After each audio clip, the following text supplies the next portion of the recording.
Greetings, fellow Pixar connoisseurs. Tiki here. BlueDragonFive. Man, Jacob Wile. And welcome to the Kickback Cafe, the show where we kick back, relax, and talk about anything but Disney. But wait, Tiki, you just said Pixar connoisseurs, and this is the Kickback Cafe. What's going on here? It's madness. It's confusion.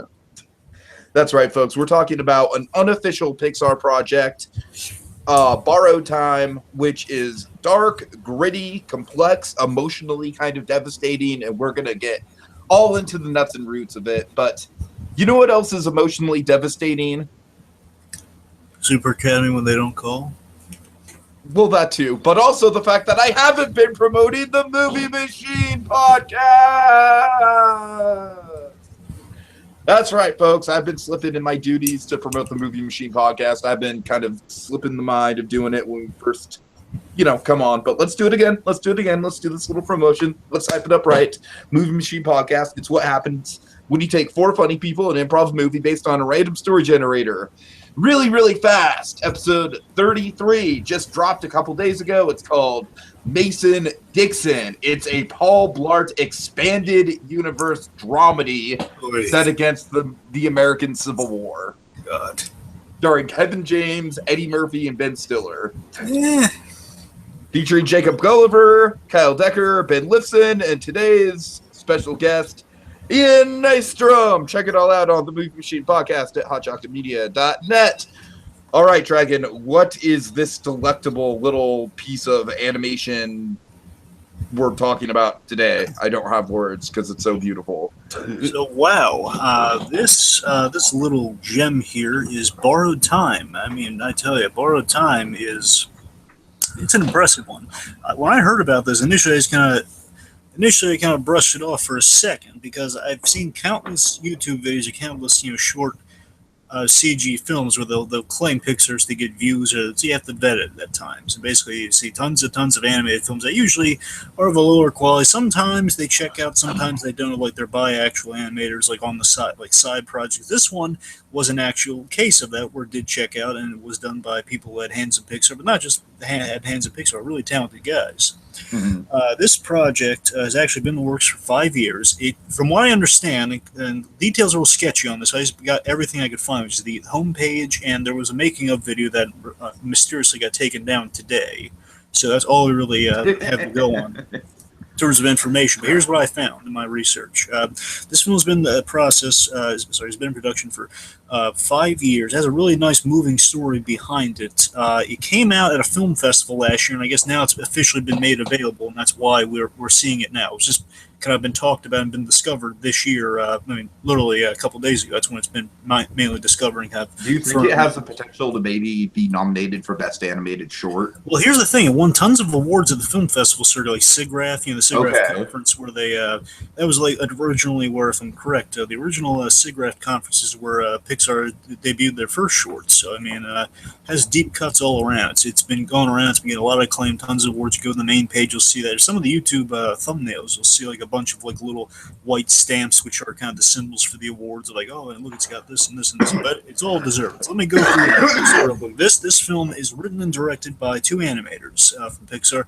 Lou, I'm butchering this one guy's name. He's a really kind of a unique name. So Lou Hamon Lahaj. I think it's Lahaj. So point is, like, he's a hyphen. It's a long name. I'm just going to call him Lou for short going forward because I don't want to butcher his name. Point is, we got Lou Hamon Lahaj, and we have Andrew Coates. These two animators actually have a really interesting kind of history of brought them together. So these two guys, I believe they went to an animation college together.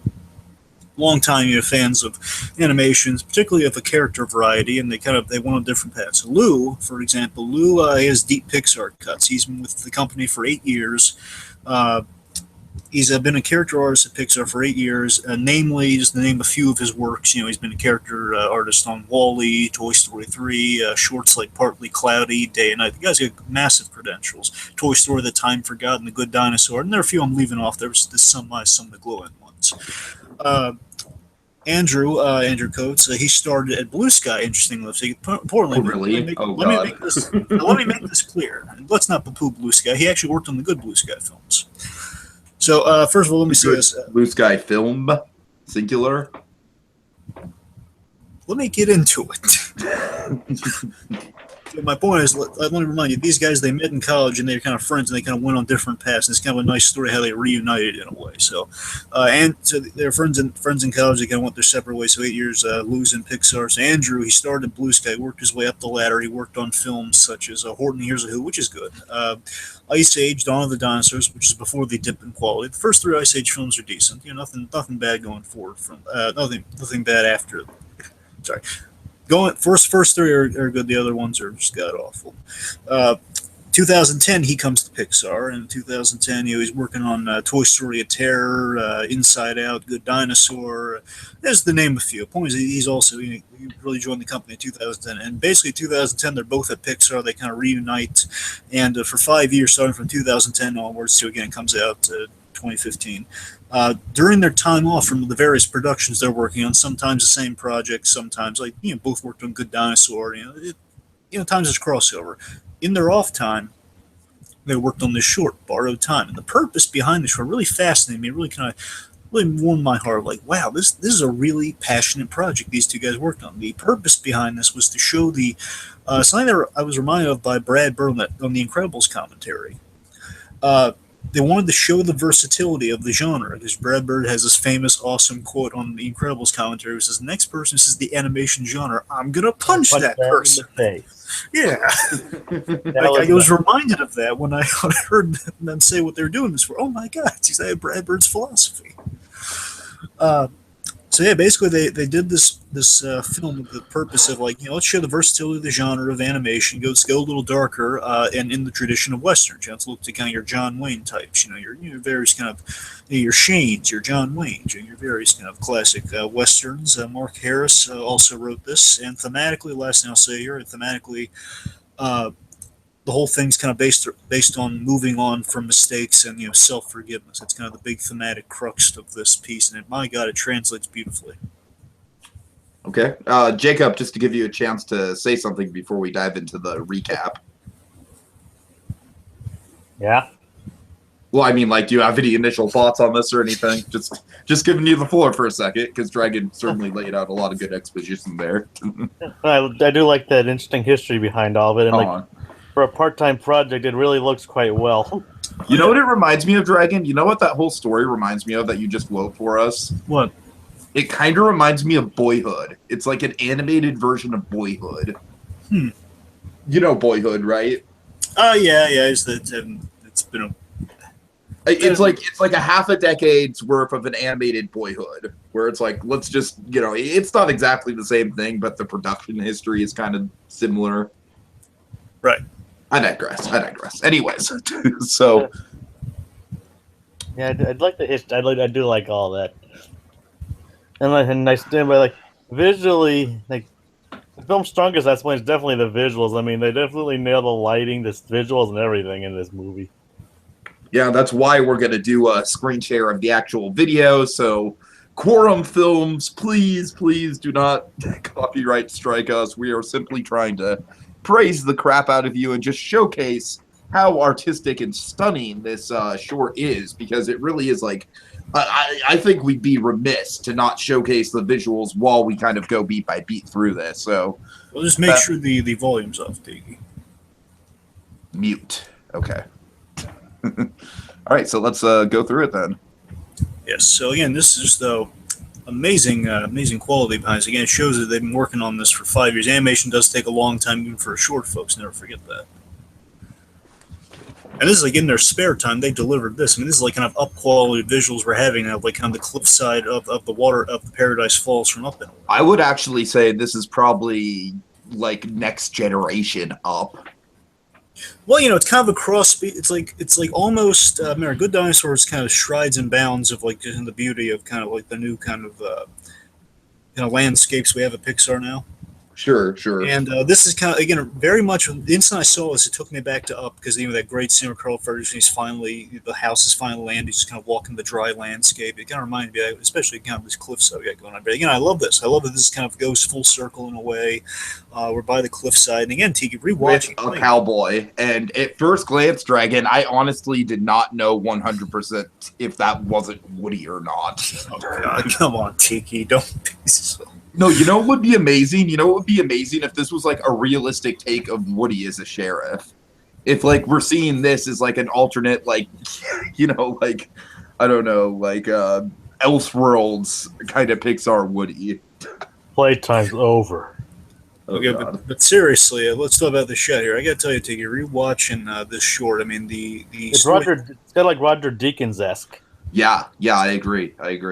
Yes, but the storytelling applied here is so great that there's so many levels. This because when I rewatched it, kind of all it occurred to me. This cliffside, it foreshadows. It tells so much about in the way it's cut. It showed. It's so strong on the rewatch of like, oh my god, the way he walks here. He's moving forward in the story like he's moving forward in his arc. Mm-hmm. Definitely.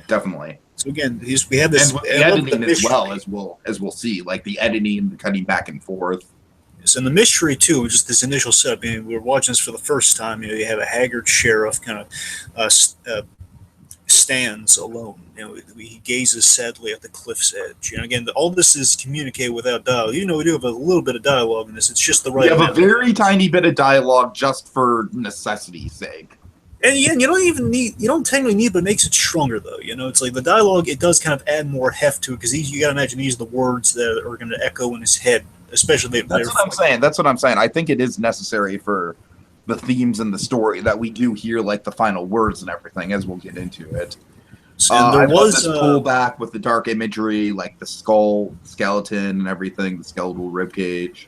Now there was a deleted scene from this. I will mention. There was a deleted scene in the storyboard process. They got rid of it just to kind of start in the middle of things, where it was the he went. I assume he went to a pawn shop of some kind. Basically, he like put his sheriff's badge was down like this old guy was like behind a counter somewhere. He had his badge down and he was going off. It's kind of like he intended to kind of maybe end things here. It was kind of the initial implication. Oh, I definitely think that's what the ending implies either way. I think we just kind of need the I like it better this way because I like how it's just in the one set location and we don't see the pawn shop. Well, importantly, I like the fact because again, he gave away the sheriff's badge, but now we have the sheriff badge right here, and it communicates all you need to know. Like, okay, sheriff's badge here. The other guy's a sheriff. You can continue in like the family. Because basically, the point of the pawn shop scene would have just been like, "Hey, look, he was a sheriff at some point." Yes. So importantly, like it visually communicates what you need to communicate here. And again, he's just gonna, the hat's coming off, and with the hat off, and as we pan up to the face here, we're then wonderful transition to our flashback. Like he doesn't have the two things that he will gain later on in the shot.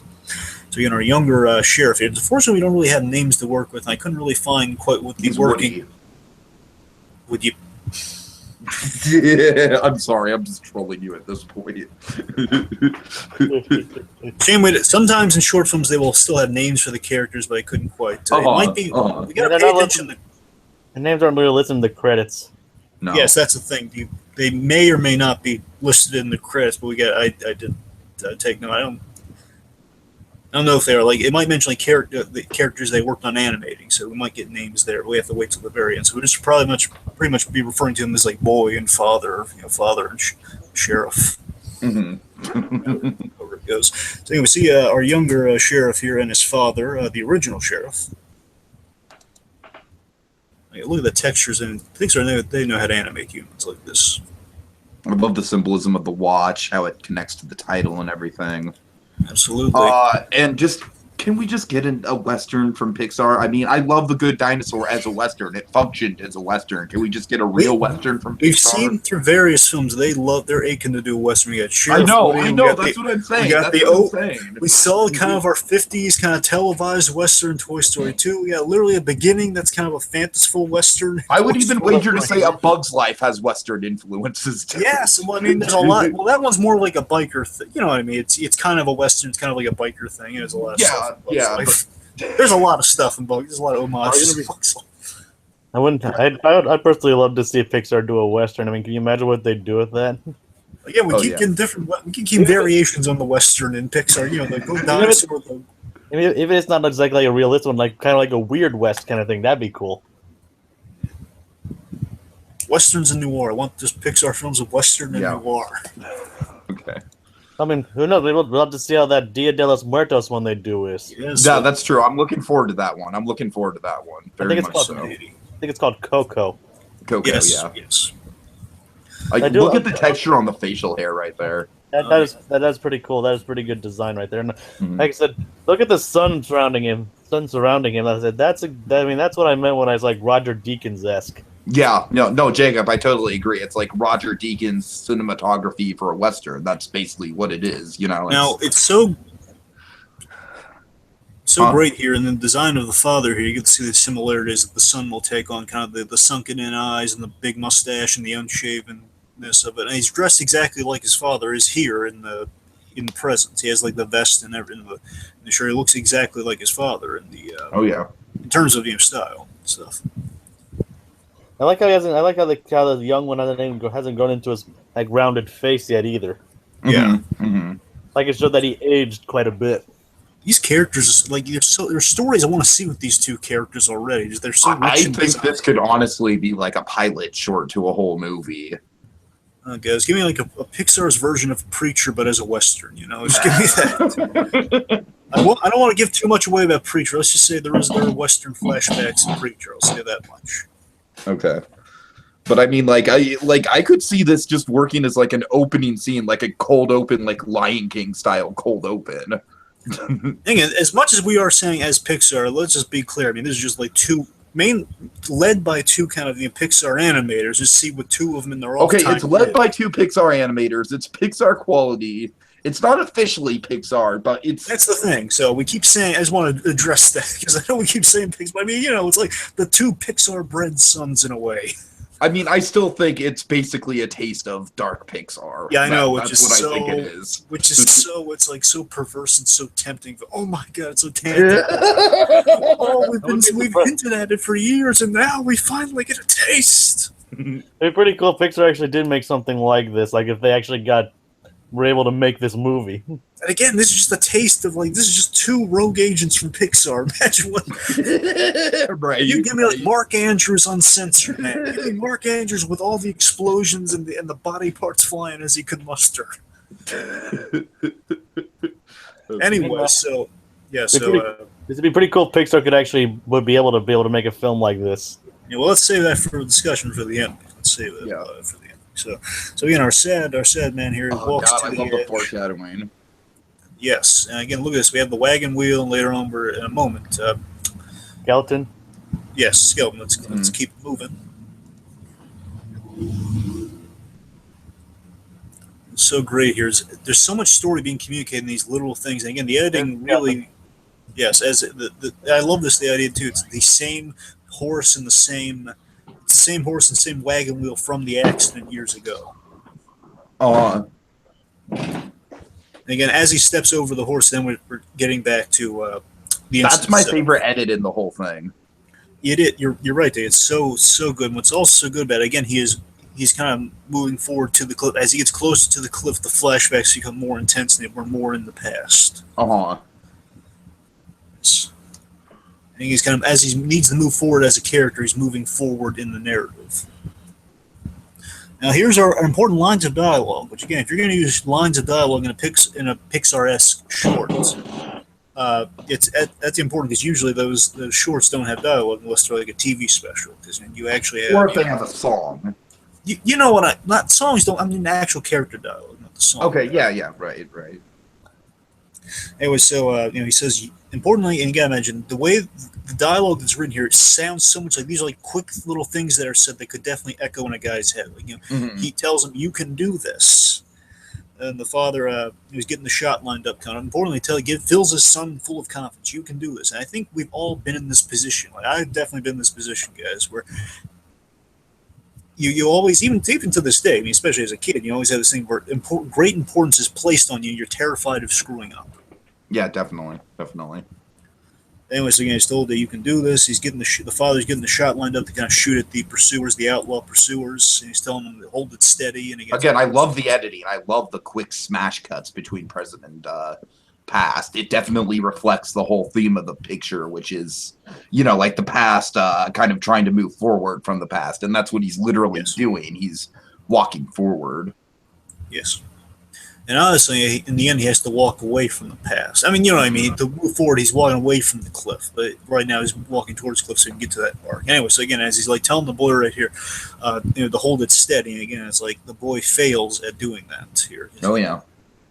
thing does not go steady, and he The almost first falls of in screaming. several mistakes right here. Yes, and again, as he stumbles to it's so great. And then the horse falls too. The horse I just stepped over, you see it fall to the ground coming up. Yeah. Most likely dying at that speed, by the way, which is horse death. Right. So, oh my God, just the wham, and then again, seemingly, I was gasping at this point, like, oh my God, he fell. Oh, you ain't seen nothing yet. I know. It just gets. This part didn't make me gasp though. This part didn't make me gasp. Oh yeah.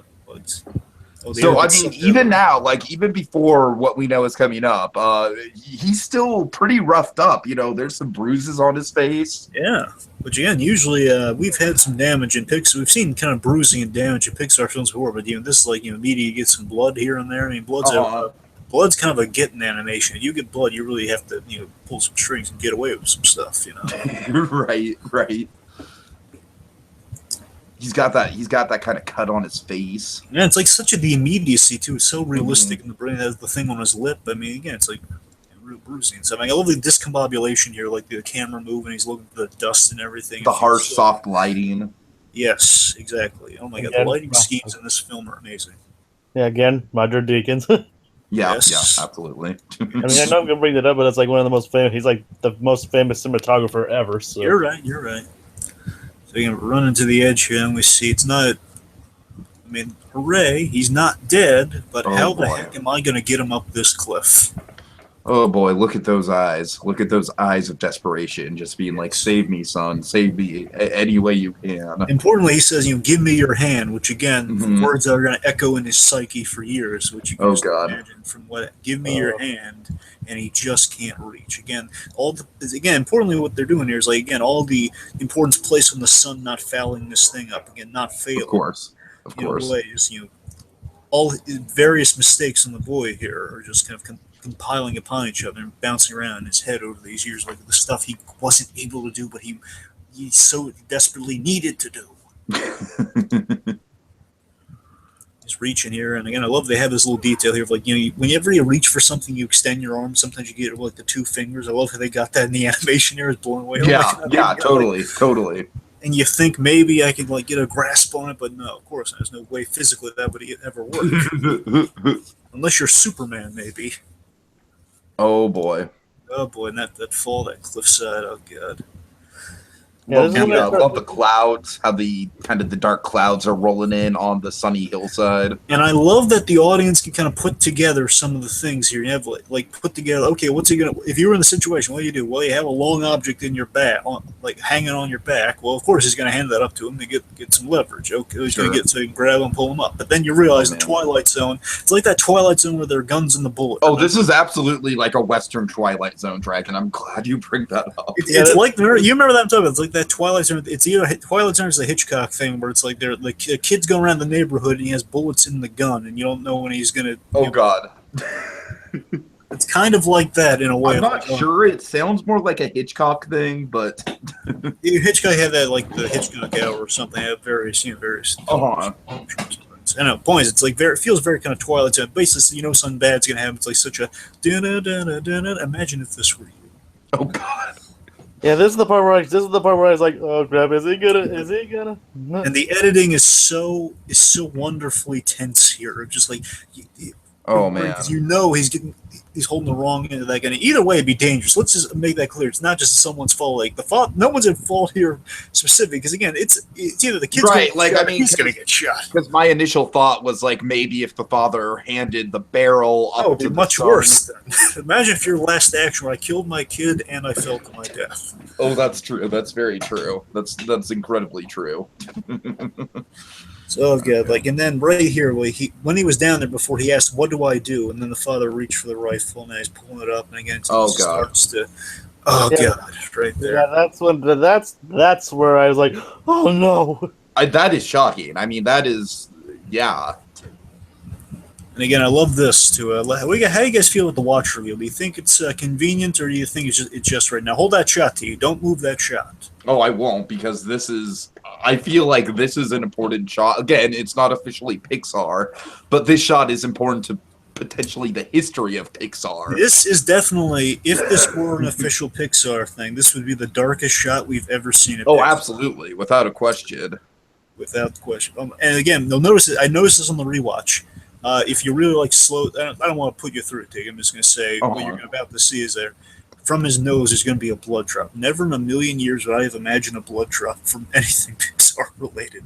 Because there's like the blood. It shows you the blood is fresh on his face, and it's really dark.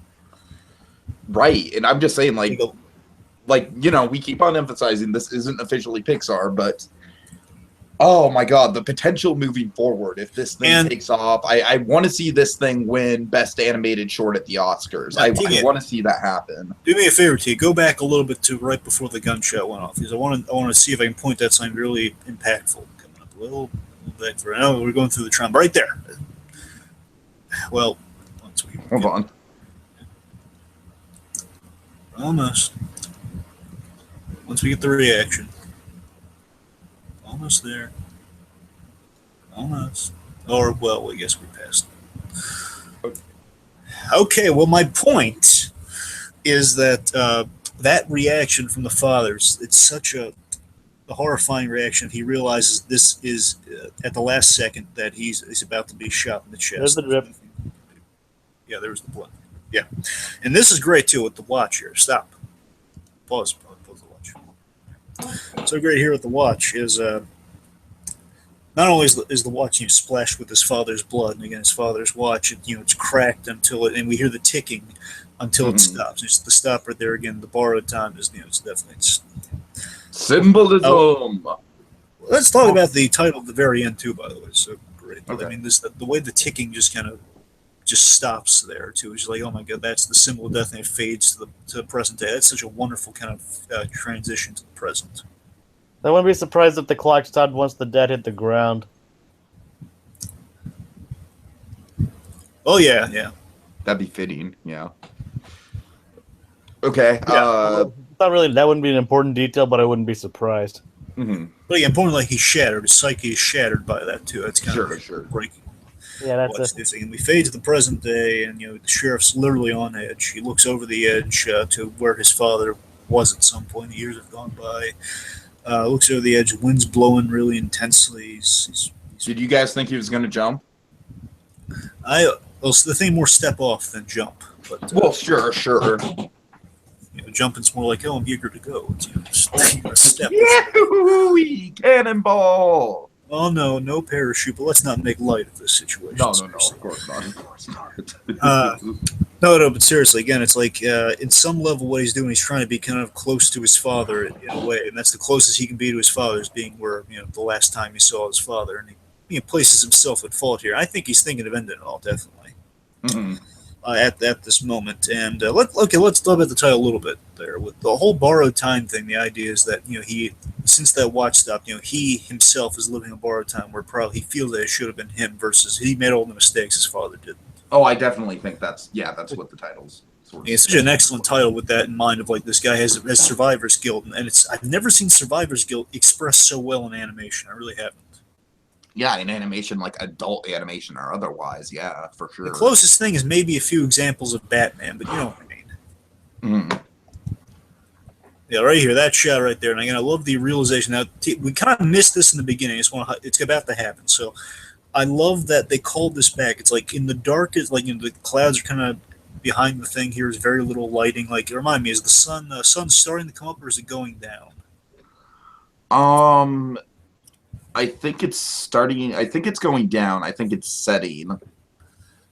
Because at the end I thought it was going up, but it doesn't matter. Well, the way I took it is at the end it was a sunset, which is kind of like a take on like riding off into the sunset with a typical Western, but obviously this is a darker context behind it. That's how I took it. So, well, let me say this: I love that in the flashback way it was going, like right here, it's about to be on his face. We saw that he was kind of bored and kind of like, what am I doing here? And then he had the reflection, the shine, the sun's reflection of the watch caught his eye, and now it's doing it again to kind of talk him out of the abyss, so to speak. So again, the one kind of gleaming light right there from the past is kind of reaching out to him in a way. In a way, his father's reaching out for him, telling him not to do it. So I'm going to assume he's thinking about jumping off that thing. Oh yeah, I think that's pretty clear. Yeah. And I don't think this watch thing is convenient at all, really. I think it just fits within the context of the story and the themes and everything. And again, the fact that looking... And I just say, like, I know how hard hair is to animate in that, and his hair looks like almost like the animation on his hair is amazing in that. The wind blowing. I love that watch right there is the only reason he's alive right there. It's because he sees that watch. It's like kind of the unanswered question. That's why he kind of has the strength to pull himself up there. What I like more is like how what he sees once he wipes it away. Well, yeah, but still, I love the age on it as well. Very detailed. Very all the dirt and grime that's been on it. It reveals that it's more than just a watch; it's also a picture of them. Yeah. But again, I think let's look at this. I feel like the rust kind of symbolizes this is the era gone by that he wishes to get back, but the rust kind of symbolizes he can never really get it back. It's kind of set in stone, but the watch kind of symbolizes the past. I don't know. Am I just looking way too deep into that? Well, no. You're kind of. I see you're talking about the. Yeah, he's kind of right now in this state. He's kind of rusted over in a way, and he's just kind of it's a gleaming image of the past. And basically, what holding this watch and wiping away dirt. The shot's about to kind of focus on his father. The way it does that, it's like him receiving forgiveness from his father. He's kind of to move forward in his arc. He needs to forgive himself. Yeah, letting go of the past. Well, it's not so much he's not letting go of the past. He's moving forward from the past. Kind of the same, but similar, but yes. I'm saying because he literally holds on to the watch. He's not letting go of the past. You know what I mean? The point is he's accepting that he made his mistakes, but his father would still love him. And again, it's like self-forgiveness when he's holding that thing. Like his father gave him that watch because he loved him. And he probably knows looking at it, he's reminded of the kind of man his father was. He's very sad that he is gone, but in a way, it's like he can still find the will to live. Self-redemption in a way. Yeah, self-redemption. Definitely. It's like it's like right now he's realizing there's nothing he can do to bring him back, and he feels sad for that. But again, he doesn't feel like it's the end of the line. Such mixed emotions here. Just it's heavy emotion. It's heavy, powerful, thick emotion, but it's mixed, and that's what I love about it. It's so true to life. This is one of the best animated reaction shots I've ever seen. Look at that! Just oh my god!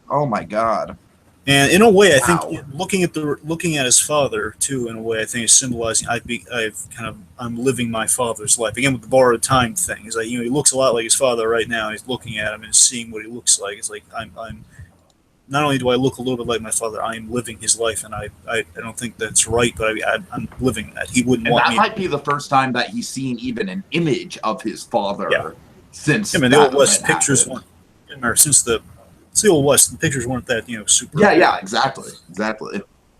Usually, at fair events and stuff, you take your fancy picture, wait there for 5 hours, and then it gets developed. I love the crying. I mean, it's weird to say, but just the crying animation, it breaks your heart. It's like your heart just goes out to this guy. What's so great here, too, is that as he holds the watch close in his hands, coming up against the closest he's going to be to his father, and taking a piece of his father and moving it, holding the watch symbolizes he's owning the past, quite literally. He's owning the past, and he's going to move forward with it. What's so great, though, is that we hear the watch tick again. In the score, but also in some ways the watch is ticking again, is that his life, the heart that stopped beating with the watch is now beating again. Is that he is the watch kind of creeps in from being the ticking kind of creeps in from non-diegetic into being diegetic within the actual space of the film, I'd say. Through all the years, I get the sense that through all the years he's been living his father's death. Now with the watch ticking again, he's living his father's life. His father's his father will always be with him in a way. Yeah. Yes. Yeah. Oh yeah. Speaking of which, can we just talk about the score? Yes. Sure. Go ahead. Just the score, I don't know how to pronounce it. Gustavo Santaolalla. I don't know how to pronounce his name. He's done a lot of. He's done several other movies. I don't know how much animation he's done, but I know he's done several films and even a video game. But I don't know if you've heard of The Last of Us, but he got a lot of acclaim for that. Yeah, that's mostly where I've heard him from. Is Last of Us for sure. He also did the film. I think he did Babel. I think he did that as well. Babel's a really good movie. That's done by the Birdman director. Much different tone from Birdman, but so So here's the thing. Coming up, I read it as a sunrise because, like you said, Tiki, earlier on we saw kind of the clouds coming up, and now I think it's like kind of the sun is rising as it's a hopeful new beginning for the. That's what I read it as. But I mean, I never I didn't consider like the sunset. You have a point with the sun saying like a take on the western. I don't know. Yeah, but sunrise. But Jacob, do you have anything else to say about the music though? I think the music is like, it very well suits it. I mean, like, it's both the western, it's sad, it works into the tick-tock of this clock. Mm-hmm. It just works well with everything. It's like short, concise, like the movie itself. Yeah, I don't know, Dragon. I don't know. I still think it looks more like a sunset to me. And that's fair. I'm sorry. I don't know the difference between the sunrise and the sunset. I'm sorry. If it's a sunrise, it could be symbolizing a new day. Of course. If it's a sunset, it could symbolize like this time of me dwelling on the past is closing. But you know what's so great? If it's a sunset, though, so great because usually when the rise and sunset's a triumphant thing, but in this case, it's a somber realization, which we don't really see often in the West. That's exactly what I'm saying, Dragon. It's like the perverse kind of like it's the reversal of like the Indiana Jones and the Last Crusade, like riding off into the sunset thing, you know? Yeah, I know. I'm saying you're right on that. I don't know whether it's one or the other, but I'm saying your point is very valid. Yeah. Mm-hmm. Either way, I think there's a lot to just kind of glean from this last image. I mean, that's how great this. And again, it mirrors the opening. Absolutely. I really feel like this short is just a series of paintings. You know what I mean? It's just like it's 6 minutes worth of paintings. Yeah, and again, like at the beginning, it's like he's like far from the edge and he's standing, and now he's like too closer to the edge, but he's kneeling, sitting down. Mm-hmm. Borrowed time. Okay, any final thoughts? It was excellent, and just oh my god, it was so wonderful. It was such a wonderful surprise. What I'm getting at. Again, I just like it's like a surprise Pixar short you didn't see coming. It was just available. It was just available wherever. It was like it's a bunch of versions of it on YouTube. It's like, oh hooray, a new Pixar. It's unofficial, but it's so darn good. It's something we've never seen with the other Pixar shorts. I mean, Red's Dream has been ended on a downer. My God, this one to put you through the whole emotional gamut. I love that post Inside Out. We're going to these. The people at Pixar, after all these films, like they take the experience with them, like working on these various different projects, and like I'm using Inside as a point of comparison because this one's really emotional. It's like you go through like all these various really well done animated features and the shorts also, and you take these experiences and like they're so refined. Just two guys on their own, they deliver a byproduct this wonderful. Mm-hmm. No, wrong. They had help. It wasn't just two guys leading the charge. You know what I mean? Sure. Jacob, final thoughts? Definitely an experience to see. Definitely very good quality. I mean, like I don't know what else I can say here that either I haven't said or you guys haven't said here. Definitely worth a watch if you haven't watched it already. This needs to be nominated for Best Original Short at the Oscars. Best Original Animated Short. Let's see. This year we got what was the bird thing? Piper. Screw Piper. Piper was no. cute. I'm asking. I'm not saying. I'm just asking. That was yes. The bird thing was Piper. Yes. I think what else we got? So we got Piper. We got like the delightful Minion short in front of Secret Life of Pets. You want to nominate that against this? I didn't see Secret Life of Pets, so I don't know. But, don't get tested with me. I didn't see it. You got the Ninjago short in front of Storks. All right, I get it. Which I saw I'm like with half you. of. All right, look, I'm with you. I really liked it. In Moana, there's going to be in front of Moana, there's going to be inner workings. We'll see how that turns out. We'll see. I'm saying so far, I'm with you, Tika. This one is the most impressive short I've seen this year. Yeah. And just also, I mean, I really hope it takes off, it does well, and it just gets a lot of attention, a lot of acclaim, because, oh my God, if the good folks at Disney know what's good for them and they could, like, just mine Pixar's resources for stuff that's this deep and rich and emotional, it could be a game changer for Pixar, and it can completely turn around the studio into a bold new direction. I'm not saying every Pixar movie has to be this dark, but to take steps to kind of dabble in this sort of darkness is a very exciting prospect to me. Yeah, so we should spend a moment just kind of speculating on kind of like this, Pixar venturing into this territory. Sure. So again, I tell you again, I've always been pitching and always been saying if I could ever see it, I love Pixar doing black and white, and I love them doing noirs, mixture of that. I'm not saying it has to be. Yes, absolutely, Brad Bird at the helm if we're lucky.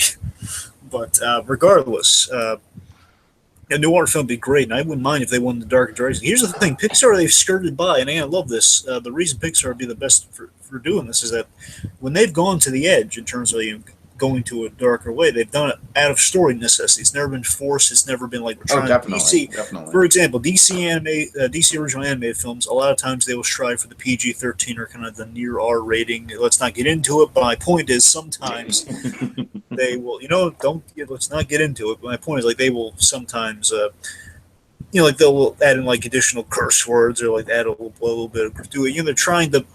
You can feel like so desperate, like we want a PG-13 so bad.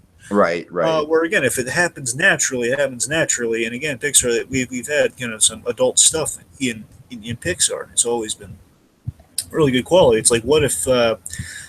Again, we've had really emotional deaths in Pixar. We've had really kind of like, again, there's been a little bit of blood here and there. Again, it's never forced. And again, it's like you could absolutely see. There's been intimations of murder in Pixar before. Like Charles Muntz, he actually has killed people. Yeah, totally. And it's been in the background as well. Exactly. It's tonally yes, and Syndrome, of course. And also, blood actually was seen in Up. Yes. Anyway, yeah. So when Carl hit that guy on the head. Yes. So Pixar's not too shy from showing blood. Yes. And anyway, but yeah, seeing them go in a little bit of a darker direction would be. I'm down for it. Again, just seeing what these two rogue agents have done with it. I just got to wonder, like, what if they noir film, or if, again, a full-fledged Western, any other things, even though they like kind of a. An actually kind of a classic monster movie. We got some blood. I was just thinking that, like a classic monster movie. Yeah. Or even like not just. Yeah, like a murder mystery. Oh my God, picture doing a murder mystery. Like, again, the detective things, any various things. Again, we've always given Pixar all the credit in the world. Like they could. If any animation studio is going to go push the edge and kind of do like a film that wasn't necessarily for kids, Pixar would be the ones who, despite the fact they've gotten their bread and butter from doing films that everyone loves them, which again, that's great for Pixar. But again, I just, you can't help but wonder what they would do if they weren't encumbered by, by doing something that everyone would like. Let's do something that is just really, really good that we don't have to worry about, if we push it that extra mile. Basically what the intention was with Killing Joke, let's just tell the story as it's told and let's not worry about any censors, Mm-hmm. In a way, that's such a tantalizing thought to me, guys. Just like seeing Pixar just get branched in the new territory. It's so, and seeing these ideas for films we haven't seen. Really, again, more adult things where you don't have to have necessarily a young protagonist or it gives so many more story opportunities. Makes you wish that Laika films were a little more successful, because I feel like Laika is going into that territory more quickly than Pixar proper is. Yes, where Leica got their bread and butter from doing things where you have a young protagonist, and from what you've told me, they're going to get a little more out of that. And again, it's like that's more. They're almost. This is going to be a bad comparison. I want to say like it's kind of like an independent animation thing in a way. Is like they're kind of like a rogue animation studio. In a way, I know it's not the case, but I'm just saying like they get away with more kind of like out there. It feels like an indie animation studio in a way because they get really Rogue A113, a Pixar story. God. But you see what I'm saying, right? You see what I'm saying? They're kind of like an indie animation, big budget indie animation studio in a way. To a certain extent. I mean, I'm just saying. Keep in mind, Dragon. Keep in mind, the Pixar movie we have next year is Cars 3. I just want to remind you of that. Well, no, I don't mean. I'm talking about Leica. Oh, Leica. Oh, I'm sorry. Yeah, I'm talking about Leica. I'm saying like they have like their projects have been very diverse and been kind of like unique. Leica is definitely the kind of mom and pop animation studio compared to Again, it Pixar. feels very much like an independent kind of thing. Oh and yeah, for sure. I'm sorry. I thought you were talking about Pixar. No, how would that make any sense? That's why I was like, I'm sorry. Okay, but the Leica thing makes a little bit of sense, right?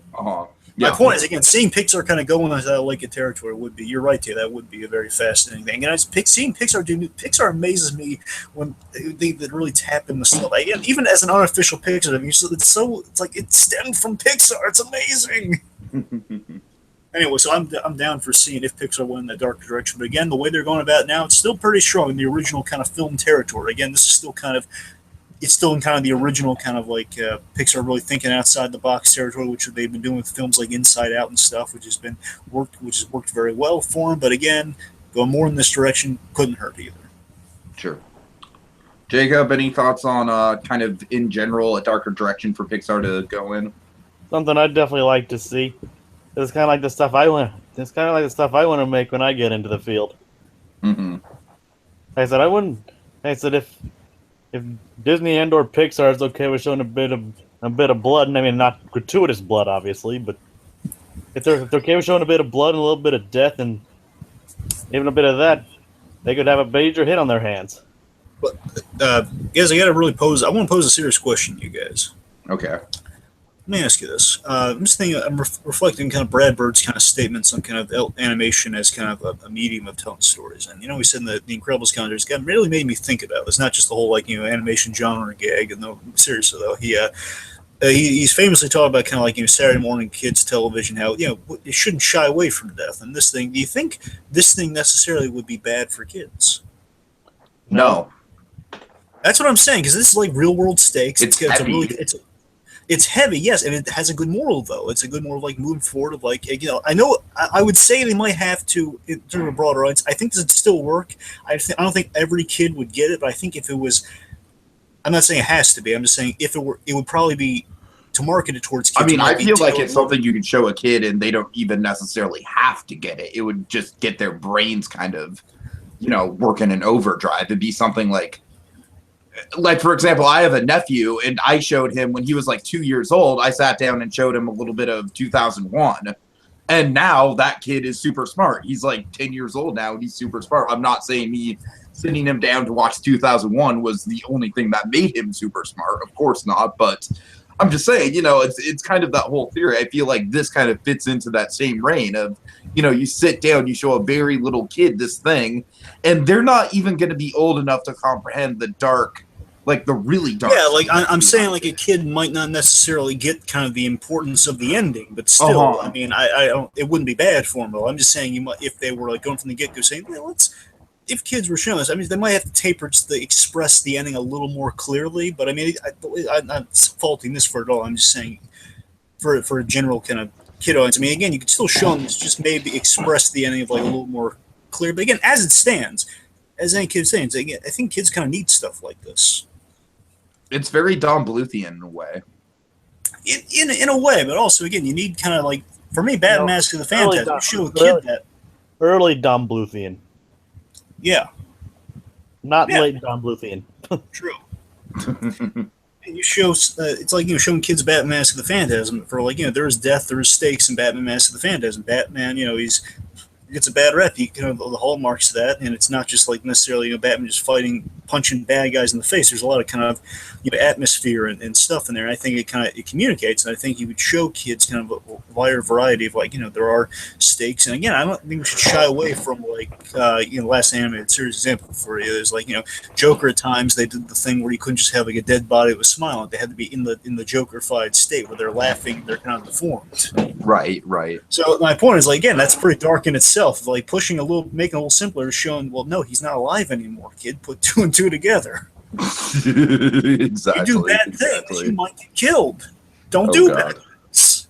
But you see what I mean, though. Again, we kind of need stuff like this. Even if you showed it to, again, we keep saying it's dark and it's adult, which is true. But again, in our society, I got to tell you this, and I think really excited. We have going on today. A lot of dark stuff happening. It's really getting increasingly harder to kind of hide it or kind of sugarcoat it. This absolutely could be shown to any kid today, and they wouldn't really bat an eye. This is what happens. It's showing them. It's also showing it to them in a really artistic, really kind of impactful way, and hopefully kids will grow up with kind of the message attached to this and be better for it. You would hope. You would hope. Yeah. All right. I think that's a good place to end it, guys. Thanks for joining us on this podcast. I don't really have any clever quips to end out on because this is a very serious, somber short. Check it out if you want to see it. I linked it in the description, so by all means, check it out. And please, for the love of God, Academy, nominate this. That's all I'm saying. Just give it a nomination. It doesn't even have to win. Just give it a nomination. It should win. It should win, but I'm saying like even the nomination would be good. So, all right. See you guys later.